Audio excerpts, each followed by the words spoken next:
नमस्कार दोस्तों, जेलेक्स टेक्निकल में आप लोगों का स्वागत है।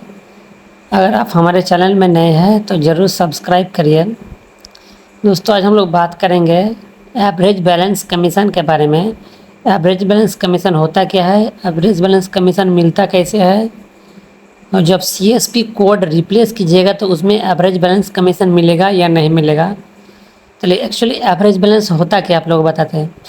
जो सीएसपी कोड में अकाउंट ओपन करते हैं, अकाउंट ओपन करने पर अकाउंट के ऊपर जो कस्टमर अमाउंट डिपॉजिट रखता है उस अकाउंट में, उसमें जो पैसा रहता है उसी का एवरेज बैलेंस बोलता है। और एवरेज बैलेंस जो कस्टमर का रहेगा, उस कस्टमर के एवरेज बैलेंस का कमीशन सीएसपी इंचार्ज को मिलता है।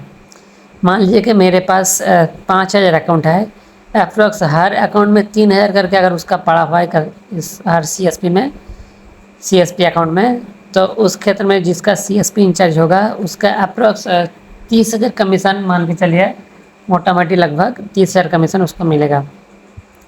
तो एवरेज बैलेंस का कमीशन किसको मिलता है? उसी को मिलता है जिसका सीएसपी में अकाउंट ज़्यादा है, उसी को एवरेज बैलेंस उसी के हिसाब से मिलता है कमीशन। रिप्लेसमेंट कोड, जो अभी स्टेट बैंक ऑफ इंडिया में अभी नया कोड नहीं बन रहा है, जो भी कोड हो रहा है वो रिप्लेसमेंट वाला ही हो रहा है। मतलब कोई भी सीएसपी इंचार्ज किसी भी कारणवश वो सीएसपी बंद कर दिया, या तो कहीं पे जॉब मिल गया जिसके कारण वो सीएसपी छोड़ दिया, तो उसका कोड बंद रहा, वही कोड को रिप्लेस करके दूसरा पर्सन को दे दिया जाता है।